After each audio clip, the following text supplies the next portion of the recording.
Ayan, so blessed evening everyone. Narinig po ba ako? Malinaw ba? Ayan. Okay. So, ha? May nagkaisa nga. Okay. Ha ha ha ha ha. Ayan, malinaw ha? Walang magre-reclam kapag hindi naintindihan.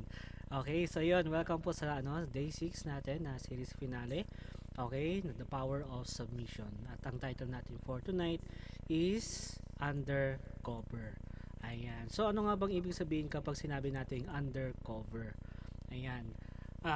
Ito ba yung kapag nasa gera ka, sinabi doon cover me, tapos tinakpan ka ng kumot. Ganon. Hindi po 'yun ha. Kundi yung hindi rin ito yung tutukoy natin na yung ordinary na na term na pag sinasabi undercover, ibig sabihin parang si Kuya Conan. Ganon na nagiging espiya. Okay? Hindi po yung ganon na undercover. Okay, dalawang words po ito. Yung undercover na nagiging espiya is isang word lang, undercover 'yon. Pero ito is dalawang words na undercover. Nasa ilalim ng ng takip.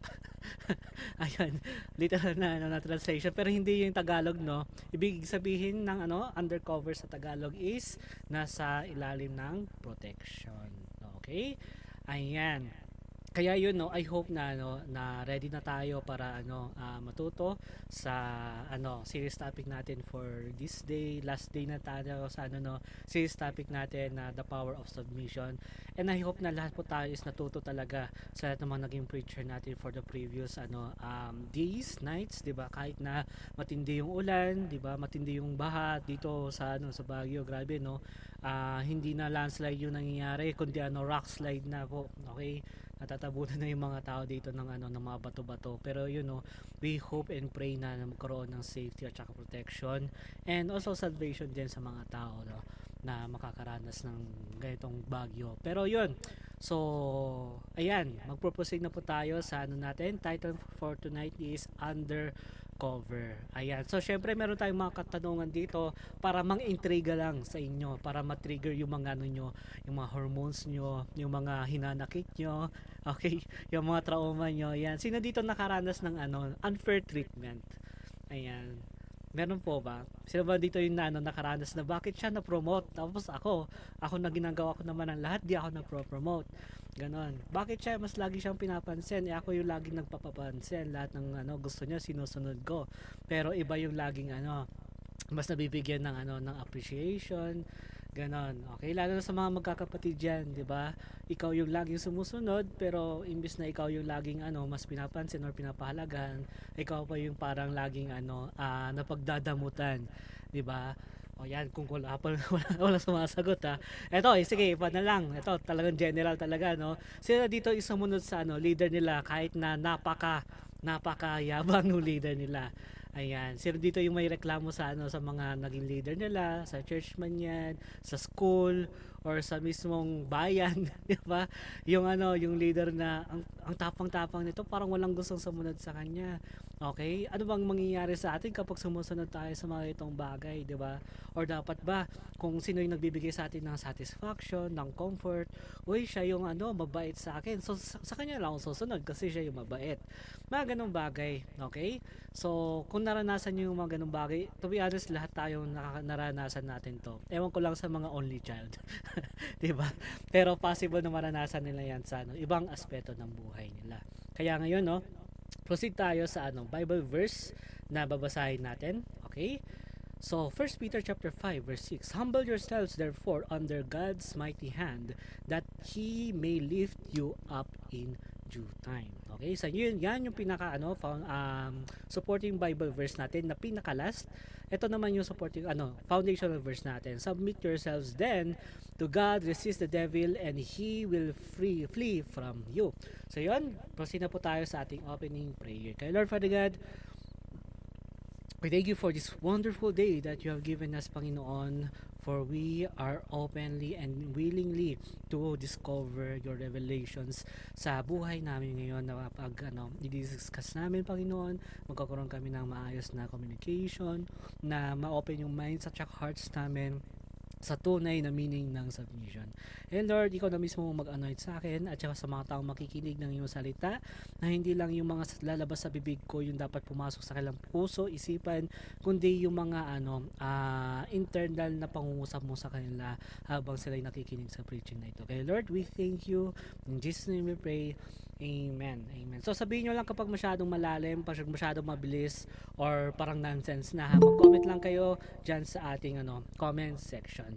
So ayun no. Ngayon, number 1, babalik tayo sa pinakapunto natin na laging sinasagot ng mga preachers for the previous days is what is submission. Okay, hindi po ito yung kapag sinasabi ng mga leaders or sa mga classmate natin, mga presidente, na okay, submit your papers, okay, finish or not finished. Ganon. Tapos lagi tayo magsasabi na wait lang ma'am, okay, hindi pa po, ganon, ma'am extend pa 5 minutes, mga ganong bagay. Okay, so what is the biblical submission naman? Yun naman yung dapat natin i-discuss dito. So submission is not weakness but strength under control. Okay, so lahat po tayo dito is may kanya-kanyang strength, tama? So, imagine niyo si Superman. Ayan, sa mga nakanood ng Superman diyan, congrats sa inyo, ha, wag kayong spoiler. Pero imagine niyo kapag si Superman, yung strength na ginagamit niya is walang control 'yon, 'di ba? So, lahat ng gagawin niya hindi siya magdadahan-dahan, lahat ng mga kinikilos niya, parang wala siyang pakialam sa mga nangyayari sa kanyang paligid. Okay? Pero kapag siya ay nagkaroon ng submission, kung sino man may control sa kanya, 'di ba? Magkakaroon siya ng self-awareness para hindi lahat ng mga ginagawa niya is padalos-dalos. So, nag-submit siya sa kanyang tatay dito sa mundong ito. Okay? Na makontrol niya yung kanyang powers. Tama? So, ganun din tayo bilang isang Kristiyano. Alam natin bawat isa sa atin is may capability, may kanya-kanyang sariling strength. Tama? Sino dito is walang strength? Meron po ba? Yan. Wala. Kung inisip nyo wala kayong strength, kapatid, baka di nyo pa kilala yung sarili nyo. Okay? So, everyone has its own strength. Pero lahat ng strength na to, hindi yung basta-basta na ginagamit na lang natin anytime, anywhere, kung saan natin gusto, kundi this kind of strength na dapat merong control sa buhay natin. At isa pa doon, no? Okay? Yon, lahat may lakas at kahinaan. Yes, correct. 'Di ba? So lahat po tayo may kanyang-kanyang strength. Kanya-kanyang strength, pero karamihan sa atin hindi natin to alam i-control sa buhay natin. Okay? So dito natin malalaman kung ano talagang biblical standards ng submission pagdating sa ating Panginoon. Okay? So submission, it means placing ourselves under God's authority and trusting in His plan. Okay? For example, kung ako po na marunong mag-drawing, marunong lang, okay? Tapos lahat ng pagdo-drawing ko, kahit ano dinodrawing ko, tapos kahit saan ako nagdo-drawing, kahit sino yung magsabi na mag-drawing ako, magdo-drawing ako. Ang mangyayari niyan, okay? Tawag dito, hindi ako masyadong gagaling kasi sumusunod lang ako sa utos kung gusto lang ipa-drawing sa akin. Pero kapag meron isang author, kung sino nagbigay sa atin na magdo-drawing ako, kung paano ako gumaling mag-drawing, kung siya mismo nag-utos sa akin kung ano yung dapat i-drawing, mas gagaling ako at mas mag-i-improve ako sa bagay kung saan mag-excel ako. Kasi siya yung nagbigay sa akin ng talent na mag-drawing ako. Ganon. 'Di ba? Kung hindi natin isasapit yung sarili natin sa mismong author or kung sinong nagbigay sa atin ng talent na ito, mahirapan tayong mag-explore at saka matuto pa sa mga bagay na kung saan mag-exceed tayo. 'Di ba? Marami kasi ako personally nakilala na ang gagaling nila mag-drawing. Pero kapag titignan mo yung mga drawings nila, sobrang ganda, sobrang tawag dito, ganda ng quality, okay, ang titindi ng details. Pero kapag titignan mo mismo yung buong picture, parang walang meaning. 'Di ba? Parang maganda lang yung picture pero parang hindi siya helpful kapag titignan mo, parang na-amaze ka lang. Ganon, okay? So, ever since na nagkaroon ako ng relationship kay God the Father, kay Jesus Christ, yung art style ko hindi lang siya para magmukhang maganda, kundi magkaroon ng isang revelation sa mga tao kapag nakikita nila yung sarili nila sa mukha nila kapag dinodrawing ko sila. Okay, ito yung nakikita ko sa sarili mo. Hindi ko nakikita yung flaws mo. Okay, hindi ko nakikita kung gaano kapangit yung yung mga itong mapangit sa paningin mo.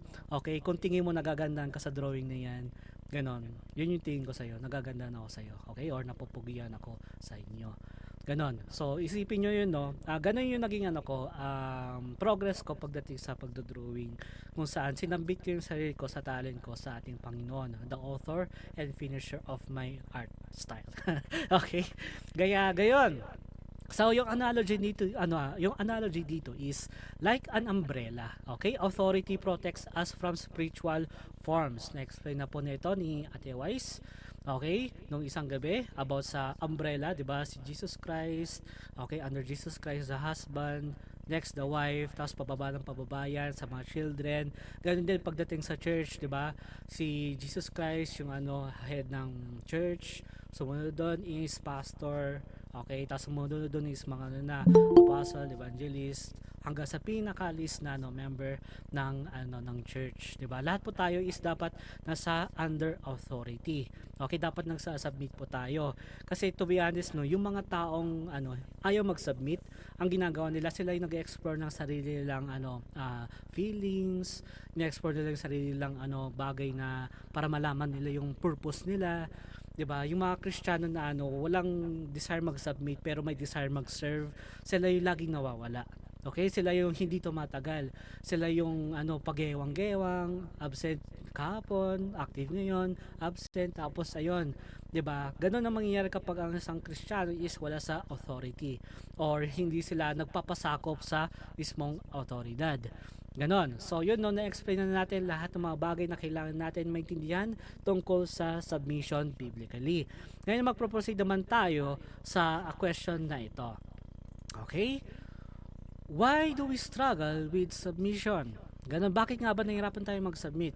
Diba? Kapag sinabi ng leader natin na mag-submit kayo sa ganitong oras, sa ganitong panahon, ganon. Okay?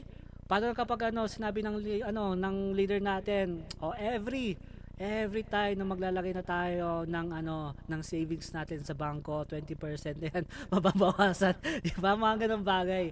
Okay, tapos biglang pinagkalat na pala yon, na yung tawag dito, false news, hindi pala yung meaning, di ba? Pero karamihan sa atin is nahirapan tayo mag-submit. Okay, it's either sa school, sa church, lalong-lalo sa family. To be honest, nahirapan tayo mag-submit sa parents natin. Hindi tayo nakakaroon ng maayos na communication sa kanila, na understanding. Yung gusto nila, ayaw natin. Yung gusto natin, ayaw nila. So sino ba talagang susunod dito? 'Di ba? Ganun din pagdating sa school. Okay? Kapag yung teacher, sinabi ng teacher na dapat maayos yung gawain, dapat malinis. Tapos tayo mga kabataan, 'di ba? Unahin natin yung luho.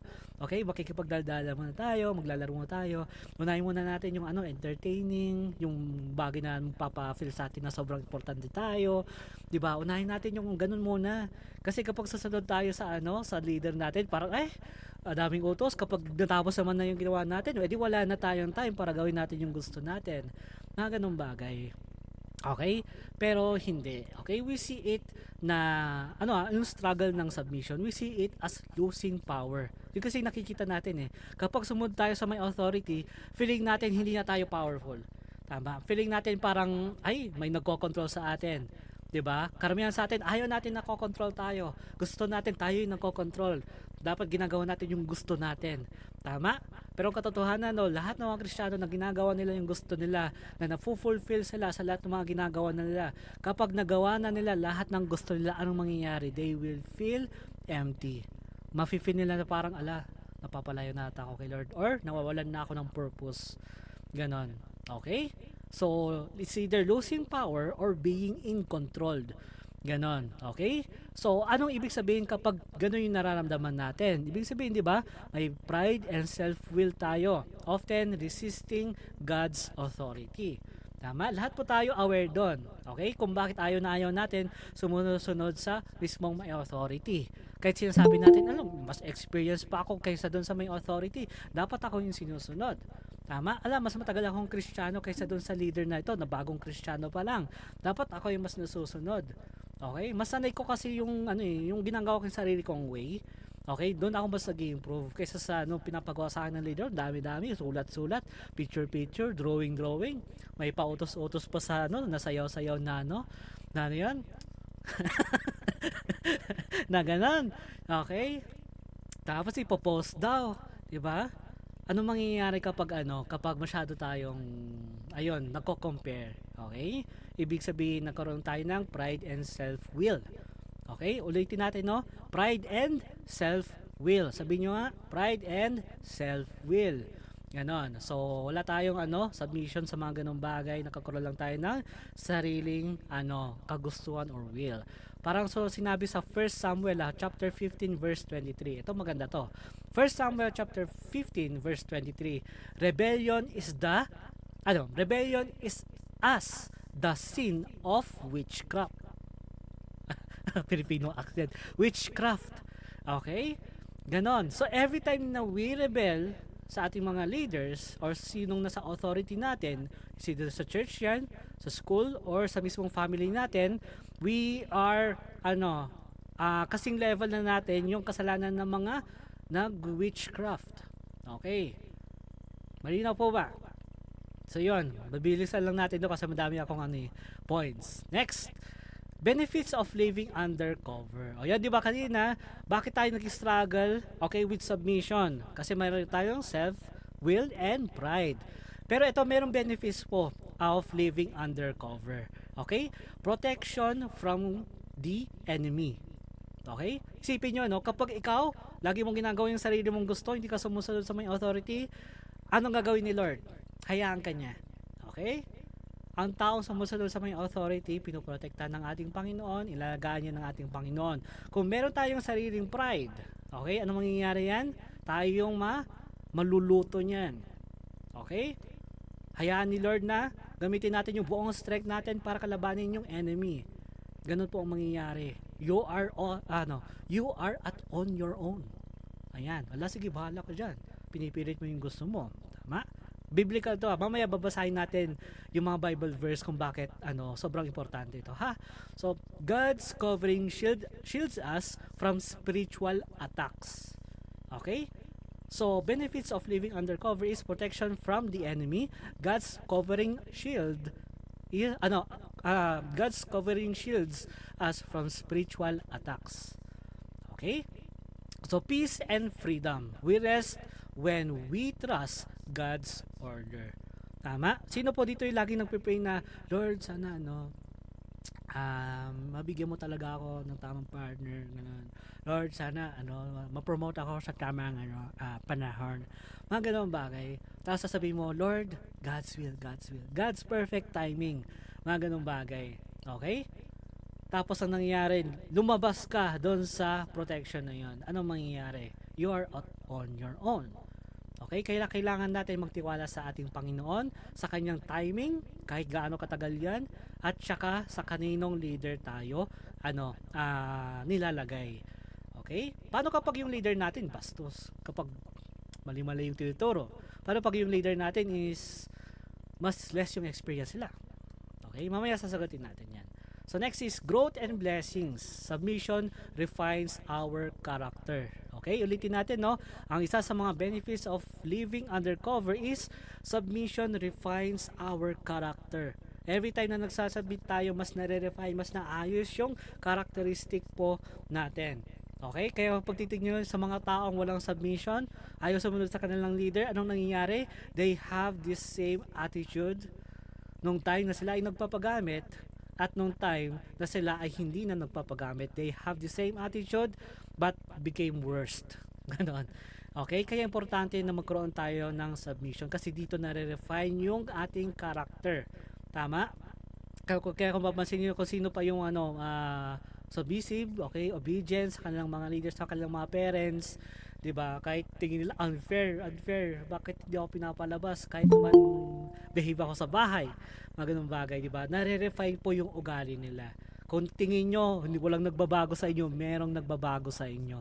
Nagkakaroon kayo ng longer patience. Okay? Nagkakaroon kayong deeper understanding. Yung feelings nyo, yung emotions nyo, mas nagiging malakas yung kapit nila.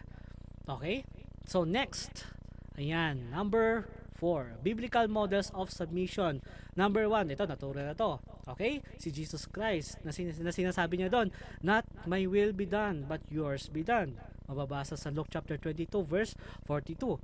Okay? Tulad din ni David, he honored Saul's authority even when wronged. So si King Saul, 'di ba? Anong nangyari sa kanya? Nababaliw siya, nagkakaroon siya ng pagsiselos kay David. Okay? Kasi siya na 'yung nagiging sikat nung time na 'yon. Tama? Pero dahil nagagalit si Saul, anong nangyayari? Nagkakaroon siya ng maling mga decisions against kay David. Gusto pa niyang patayin si David, pero David still honored King Saul. Okay? Tayo kapag may leader tayo, yung leader natin masyadong mayabang.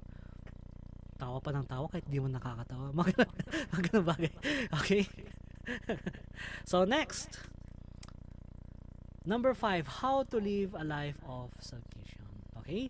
Submit first to God's word, know His will, and obey it. Importante nagbabasa tayo ng Bible. Iniintindi natin, Lord, ano yung gusto mo ipagawa sa akin? Pag sinunod natin yung kagustuhan ng ating Panginoon, maiintindihan natin yung kanyang will. Tama? Mahirap na mag-pray na, Lord, sino yung will mo para sa akin? 'Di ba? Pero hindi mo alam yung will ni Lord. Mahirap 'yon. Tama? Parang gusto mo, Lord, bigyan mo na ako ng partner pero ayaw kitang makilala.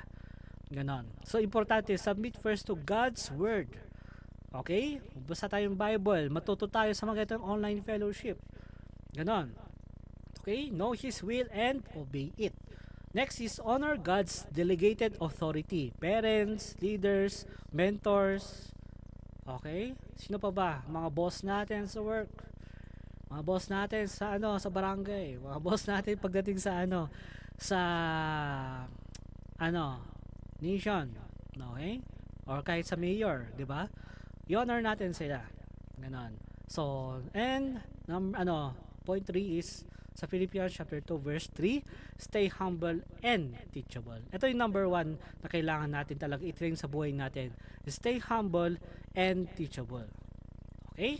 Ulitin natin, stay humble and teachable. Maging mapagkumbaba. Okay? At matuto lagi. Ganon. Teachable, ibig sabihin, kahit ilang beses kang turuan, ready kang matuto. Kahit mas bata pa sa'yo, ready kang matuto. Okay? Kahit mas bata pa yung nagtuturo sa'yo or nagre-review sa'yo, you are willing to listen. Okay? Next, number 6, reflection and challenge. So, am I truly under God's covering or am I doing things my own way? So, what areas of my life need surrender today? So, yun. Ito na, natatapos na yung points po natin for tonight. Okay, pero dito papasok tayo sa isang Bible passage na mahaba, pero sure ako na magugulat kayo kapag nabasa natin ito. So, ready na tayo? Proceed na tayo. Ito, basahin natin, Dear friends, I warn you as temporary residents and foreigners. Bakit? Kasi nung sinusulat to ni Paul, okay, hindi siya magtatagal doon. So, temporary lang yung pag-guide niya sa kanila bilang isang apostle. So, next, to keep away from worldly desires that wage war against your very souls. Okay? Be careful to live properly among your unbelieving neighbors. Ayan So, sa Tagalog, mag-ingat kayo kung paano kayo mamuhay kasama ng mga unbelievers. Then, even if they accuse you of doing wrong, kahit na sabihan ka nila ng mga bagay na hindi maganda, or sisihin ka sa hindi mo kasalanan, accuse you of doing wrong, they will see your honorable behavior, and they will give honor to God when He judges the world. Okay? Kaya mag-ingat tayo, ha? Pero ito, maging careful tayo. For the Lord's sake, submit to all human authority. Whether the kings as head of state, o kay presidente dito, wala tayong hari dito, presidente, okay, 14, or the officials he has appointed. For the king has sent them to punish those who do wrong and to honor those who do right. Okay? Next. Ayan. Verse 15, it is God's will that your honorable lives should silence those ignorant people who make foolish accusations against you. Or sa Tagalog, okay, na will ng ating Panginoon na dapat tayo maging honorable sa kanila, sa mga hari, sa mga leaders natin. At sa pamamagitan ng pag-honor natin sa kanila, yun ang weapon natin para manahimik sila sa pagiging ignorante nila at pagkakaroon ng false accusations, pagsisisi nila against sa inyo. Verse 16, for you are free, yet you are God's slaves. So don't use your freedom as an excuse to do evil. Ang ibig sabihin nun, kadalasan ganyan tayo. Kapag nagsinungaling tayo, okay, anong gagawin natin? Magsisinungaling tayo. Magko-cover up tayo ng panibagong kasinungalingan para hindi malaman yung unang nating kasinungalingan. Diba? So, layers of sins. So do not use your freedom, okay, as an excuse to do evil. Isang example yung kanina, di ba? So, ibig sabihin na lahat ng ginagawa natin sa mundo, okay lang, pero wag natin gawin yung kasamaan. Ito, verse 17, respect everyone and love the family of believers. Love the family of believers. Hindi sinabi dito na love the family of Trinitarian, oneness. Okay? Sa mga tao na naniniwala kay Jesus Christ, pero Diyos lang daw, hindi daw siya Diyos. Hindi yun sinabi. Every believers. Okay? Love them. Fear God and respect the King. You who are slaves must submit to your masters with all respect. Do what they tell you, not only, basahin natin, not only if they are kind and reasonable, but even if they are cruel. Ulitin natin verse 18. Tayo, bilang isang slaves, submit sa ating mga masters with all respect. Do what they tell you, not only if they are kind, hindi lang sa mga mababait na leaders natin. Okay? Or kahit sa reasonable mga leaders natin. Pag naiintindihan natin sila, saka lang tayo magsasabit, no. Sinabi dito, kahit sila ay cruel. Bakit? Bakit, Lord? Diba? Ito, NLT version nito. Pag binasa niyo yung NIV version, kahit na sila ay harsh. Yan yung sinabi doon. Tapos sinearch ko yung harsh na na Greek term is skolios. S-K-O-L-I-O-S. Scolio, hindi yung scoliosis Greek to na skolios. Di ba? So kung tingin nyo cruel, malalang word, malalang term yon. Yung harsh, malalang term. Ito, yung skolios mas malala. Ibig sabihin doon, crooked or bent. So sa ibang salita, dapat i-honor natin o respetuhin natin yung leaders natin. Hindi lang kahit dahil mabait sila or reasonable sila, kahit crooked sila or bented. Okay? 'Di ba? We are living in a generation where people want to obey whoever they are pleased to obey. Or sa Tagalog, nag-obey lang po tayo kapag tingin natin makaka-benefit ito sa atin, na makakatulong lang ito sa atin. Kapag masama yung leader na yan, we do not care. Ibabash pa natin yan, no. Biblically speaking, we are called to obey them. Okay? Verse 19, for God is pleased when conscious, conscious of His will, you patiently endure unjust treatment. Yan na, nagkakaroon na tayo ng confusion dito. Lord, seryoso ka ba? Parang mas natutuwa ka kapag may unjust treatment. Hindi naman natutuwa si Lord sa unjust treatment. Pero natutuwa si Lord kapag tayo ay nagiging patiently enduring in unjust treatment or unfair treatment. Kaya yung tanong ko kanina, sino dito nakaranas parang unfair yung treatment sa inyo? Okay? Yung sa introduction natin, ano yung feeling? Tama ba na kapag unfair yung treatment sa iyo pagdating sa family, sa church, or kahit saan man yan, dapat ba iniiwan na natin yung church? Hala, di ako pinapansin sa church, alis na ako. Okay? So, kailangan i-endure natin yung unjust treatment na yan. Kasi dito ang papasok yung goodness ni Lord, yung miracle at saka design ni Lord bilang siya na sa authority. Tama?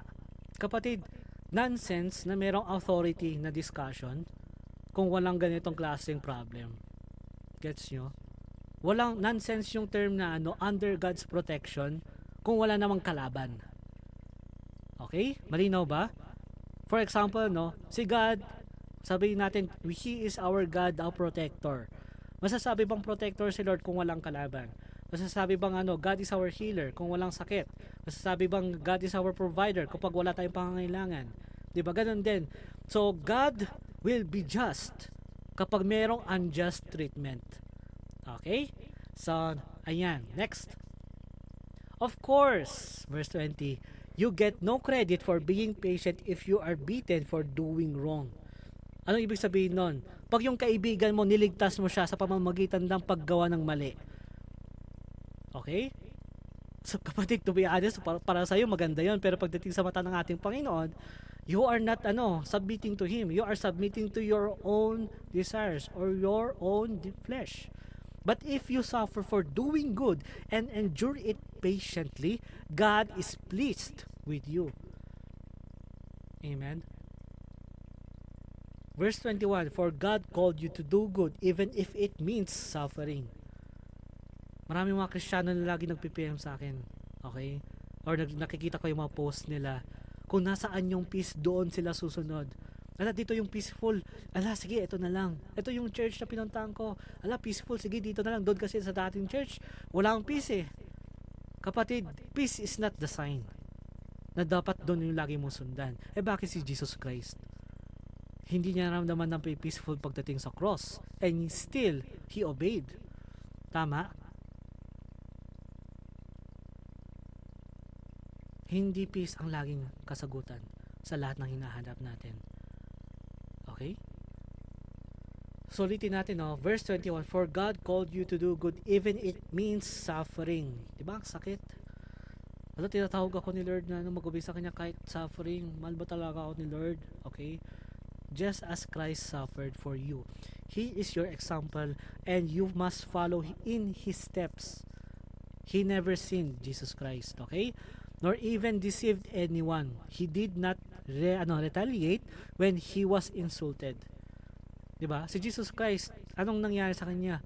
Ina-accuse siya na gumagawa siya ng mali. Anong ginawa ni Jesus Christ? Meron yung sa book of Mark. Anong sinabi niya? Kayo mga hypocrite, sinabi hindi. Okay? Wala sinabi si Jesus Christ. Ang ginawa niya, nanahimik lang siya. Hindi lang yun yung hari na mismo nagsabi, ito yung mga mga kasalanan mo, ito yung mga crimes na ginawa mo. Jesus never spoken a word. Okay? He did not retaliate when he was insulted, nor threaten revenge. Di niya sinabi, magsisisi kayo. Yan kayo mga pinapakaw nyo ako. Kayo tandaan nyo to. Walang ganun si Jesus Christ. Okay? Revenge when he suffered, he left his case in the hands of God, who always judges fairly. Okay? Inhayaan niya na si Lord na mag-control sa kanya, sa situation niya. Ganoon ang matinding faith. Diba? Kahit papako ka na, okay? Marami nang sasabi na sa'yo mali. He stayed silent. Ito, final verse. He personally carried our sins in His body on the cross so that we can be dead to sin and live for what is right. By His wounds, you are healed. Once you were like sheep who wandered away, but now you have turned to your shepherd, the guardian of your souls. At dito na pumasok, nung binabasa ko to, dito yung pumasok sa isipan ko, Lord, kaya pala. Okay? Hindi sa pagmayayabang mga kapatid okay, masyado ako mabait. Maraming mga tao nagre-reklamo sa kabaitan ko. And for how many long, sa simula naging Kristiyano ako, hindi ko ma-explain bakit ang bait-bait ko kahit na na inabuso ako, nagiging mabait ako. Pero nabasa ko ito, okay, di ko pa na-gets nung nabasa ko to be honest. Pero nung naginip ako, nung gabing yon, okay, pinakita niya sa akin yung time na na nag-backslide ako. Nung time na nag-backslide ako, mabait pa rin ako, pero may time na na meron akong inapi. Okay? Parang dinefend ko yung sarili ko. Ganon. Tapos, nung nanaginip ako, napaginipan ko yon. Napaginipan ko na dinefend ko yung sarili ko. Tapos nakikita ko sa sarili ko, proud na proud ako. Hindi na ako, yung super bait. Okay? Ganon pinakita sa dream ko. Tapos nakita ko may sobrang liwanag. Ganon. Na tao na parang hugis ang tao. Tapos ang posture niya nakaganon, nakalagay sa likod yung kamay niya. Alam niyo mga matatanda kapag tumitingin sa sa mga galleries or kahit saan kapag nag-window shopping, di ba nakalagay sa likod yung kamay nila. Tapos nag-observe lang sila. Wala silang ginagawa. Ganon. Tapos alam nyo yun, nung dream na yun, na-persecute ako, parang nabuso ako, ganon physically. Tapos dinefend ko yung sarili ko.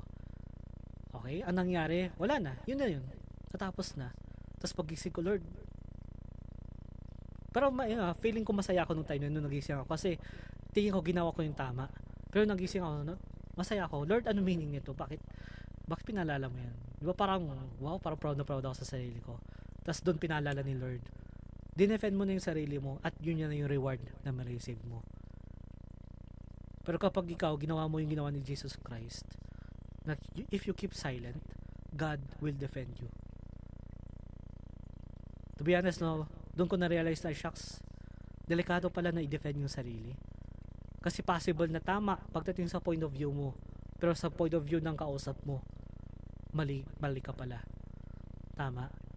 Every time we defend ourselves sa lahat ng mga bagay, okay, parang titignan natin na na dapat intindi nila sa perspective natin. Ganun. Kaya nung nabasa ko to, shucks. O nga Lord, parang wala na ako sa under his submission. Wala na ako sa under his protection. I am on my own protection. Ganun yung nangyari nung time na yun. Kaya every time na nasasabi ko, to be honest na sasabi ko, oh, thank you, God bless, mga ganun. Kapag inaway ako, naging mabait lang ako. Okay? Kasi doon ko na feel na hindi naman ako inutusan ni Lord na maging defensive lagi. Inutusan lang ako ni Lord maging humble. Okay? Pag ina-accuse ako sa mali, manahimik lang. Ganun. At ever since sa ginawa ko yun, hindi ako nagsisi.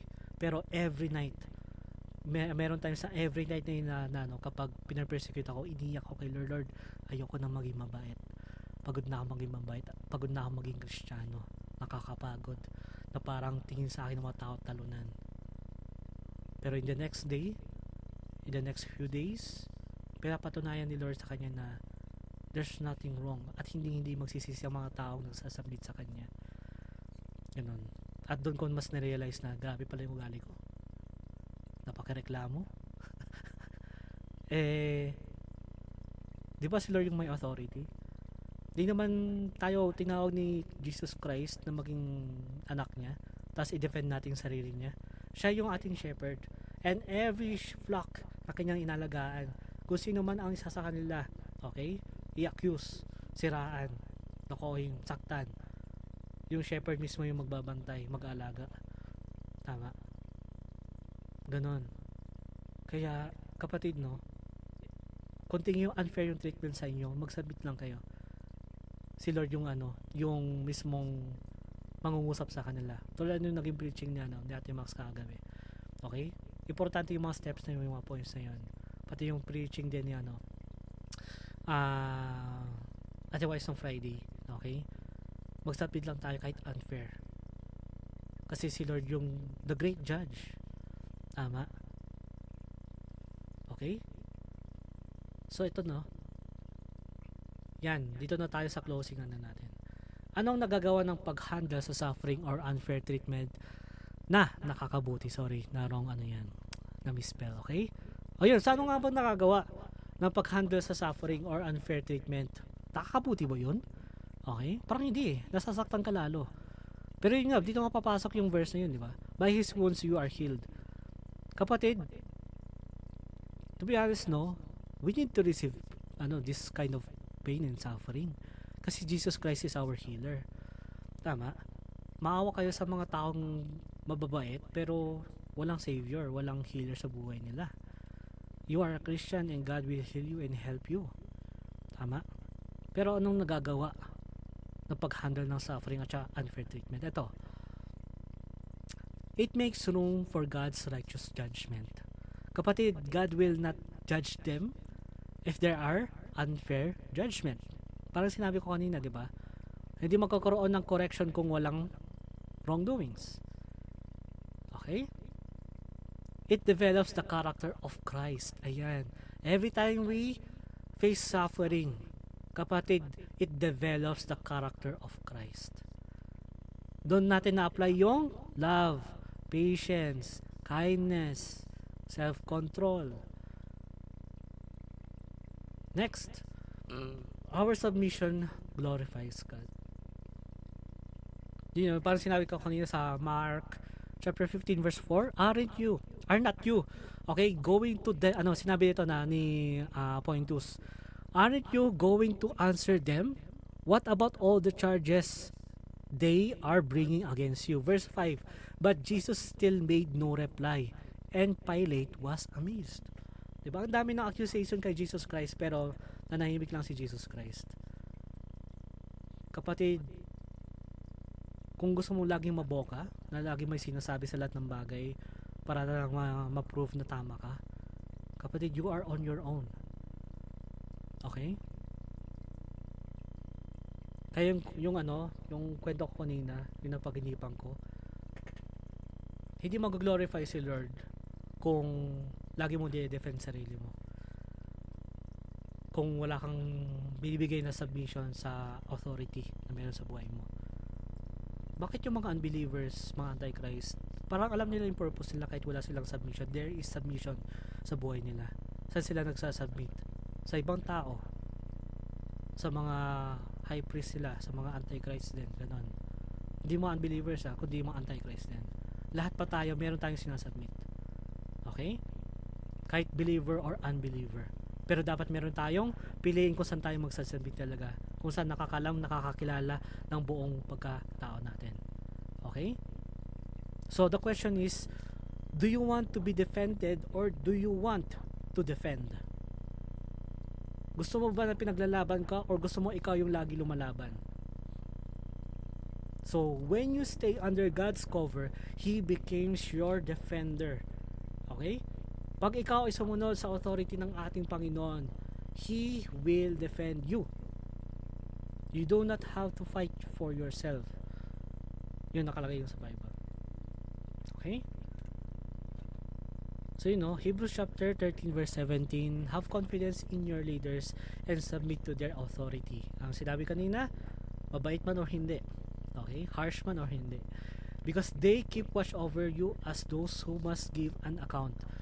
Do this so that their work will be a joy, not a burden, for that would be of no benefit to you. Trust in the Lord with all your heart and lean not on your own understanding. In all your ways submit to Him, and He will make your paths straight. Submit to your leaders as how you submit to the Lord. Yun yung alalahanin nyo, kasi may mga leaders na nagpapautos ng hindi nabibilikal. And doon na magko-cross yung line, ng red line. Kaya submit to your leaders as you submit to the Lord. Submit to your leaders in a biblical way. Ganon. So next, Romans chapter 12 verse 1 to 2. Therefore, I urge you, brothers and sisters, in view of God's mercy, to offer your bodies as a living sacrifice. Hindi ito yung i-offer natin na susunugin, kundi mag-obey tayo. Okay? Holy and pleasing to God. This is your true and proper worship. The greatest form of worship is obedience. Verse 2. Do not conform to the pattern of this world, but be transformed by the renewing of your mind.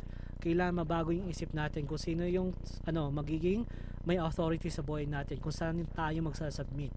Then you will be able to test and approve what God's will is, His good and pleasing and perfect will. So doon nyo na maintindihan na, ganito pala yung gusto ni Lord pagdating sa submission. Diba? Kaya ito authority is for our protection, not restriction. Okay? God gives authority not to limit us. Hindi para limitahan yung mga ginagawa natin, but to protect and guide us. Tama? Mo yung dami-dami mong talent, pero lahat ng talent mo di mo naman ginagamit sa tama. Okay? Parang ganun pagdating sa pera. Ang dami-dami mong pera pero di mo alam gamitin yung pera sa tamang paraan. So ganun yun. God gives us God gives authority not to limit us, but to protect us and guide us and to protect you from yourself. Just like traffic rules prevent accidents, God's authority prevents spiritual disasters. Amen. So submission is an attitude, not just an action. Ang mga tao nagsasubmit ay may maayos na character.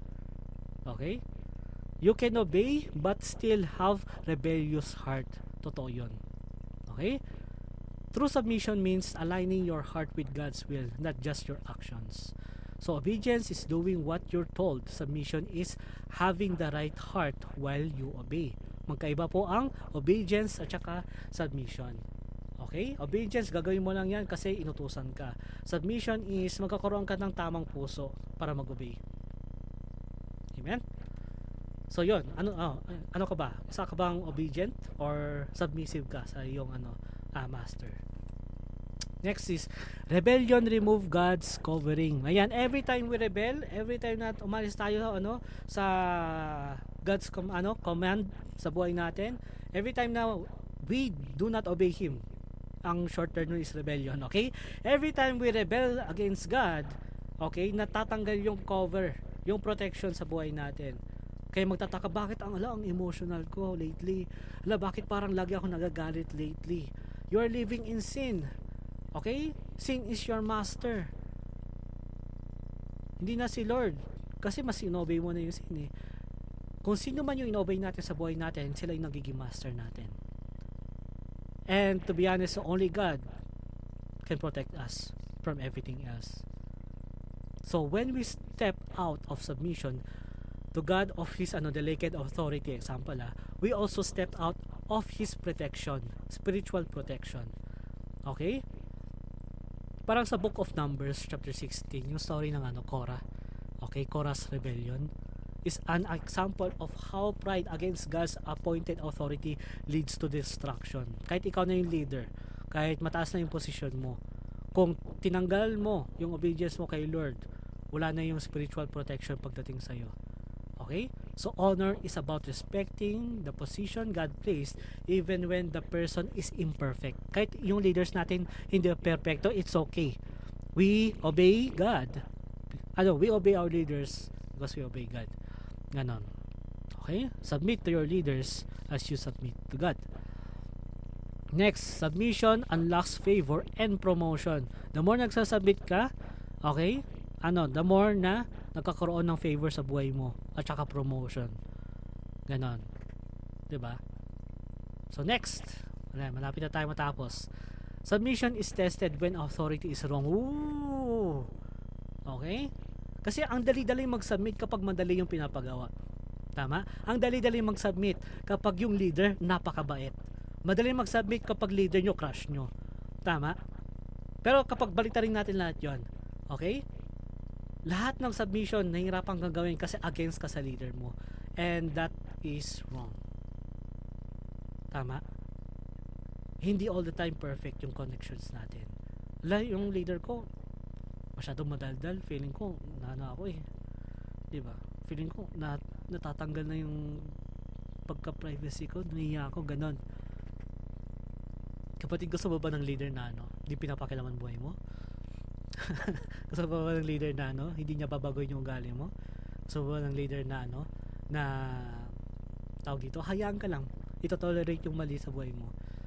Kapatid, hindi Kristiyanong leader hanap mo. Okay? Parang kalaban ng Diyos yung hanap mo eh. So it's easy to submit to good leaders, yes. The real test is when we face unfair authority. Okay? Submission does not begin until agreement ends. True submission begins where agreement ends. It's easy to submit when you agree, but the real test is when you don't. Or sa Tagalog, madaling mag-submit kapag good vibes kayo ng leader mo. Pero ang tunay na submission, malalaman mo na lang kapag nag-submit ka kahit hindi ka nag-agree sa kanya. Okay? Maraming magandang mga kapatid. Paano kapag unbiblical? Doon na tayo magkakaroon ng deeper discussion. Pag against iba yung unbiblical sa against sa Bible. Pag ang utos sa'yo is against sa Bible, doon na kailangan mong mag-disagree. Tama? Pero kailangan mong panindigan yung pagiging submissive mo. ano yun? Is to correct them, to talk to them. Ganon. Okay? So yun, submission does not begin until agreement ends. So next, freedom is found in obedience to God. Totoo. To be honest, no, kapag nagsasubmit tayo, feeling natin, kapag hindi tayo nagsasubmit kay Lord, tapos ginagawa natin lahat ng gusto natin, parang free na free tayo. Pero kapag tumagal, ma-realize no na, busy ako, wala akong time. Yung ginagawa ko, hindi ako nag-enjoy. Di ba? Ganon. Pero ba dito yung hindi nag-submit kay Lord, tapos mas nagkaroon sila ng freedom? Meron bang ganon? Wala, di ba? Sa una siguro mafe-feel mo na free ka. Pero habang tumagal, parang feeling mo pala nasa kulungan ka. Every time we submit to God, lahat ng ginagawa natin, lahat ng pinapagawa ni Lord, okay, sa atin is ginagawa natin. Mas nagkakaroon tayo ng tunay na freedom. Bakit? Kasi yung ginagawa natin sa buhay natin, parang may purpose na. Tama? So dito yung inuuna yung paglalaro kaysa unahin si Lord. Feeling nyo magiging empty kayo. Tama? Ma-addict kayo. Pero sa'yo dito yung inuna nyo si Lord, tapos binigyan pa kayo ni Lord ng freedom na maglaro. Feeling mo parang, grabe yung purpose ko. Akala ko ba Kristyano, parang lang, suffering lang. Hindi. Okay, every time na inuuna mo si Lord, nagkakaroon ka ng purpose at saka fulfillment. At ang sarap mag-ubi kapag ganun. At hindi lang yon, magagawa mo pa yung mga gusto mo sa buhay na may freedom talaga. Okay? So true freedom is not doing whatever we want, but living within God's boundaries, because His boundaries are for our good. Okay? Kaya sinabi sa John chapter 8 verse 36, if the Son sets you free, you are free indeed. Tama? So malaya ka na. Huwag mo nang ikulong yung sarili mo. Okay? So last point. The power of a quiet spirit. Ito, sobrang ganda. Maraming mga Kristiyano ang iingay nila sa social media. Maraming mga Kristiyano na grabe. Okay? Nangunguna yung salita ng Diyos sa buhay nila. Pero yung spirito parang iniwan na nila. Kapatid, this is the greatest glory that you can bring in your life, to have a quiet spirit. Okay?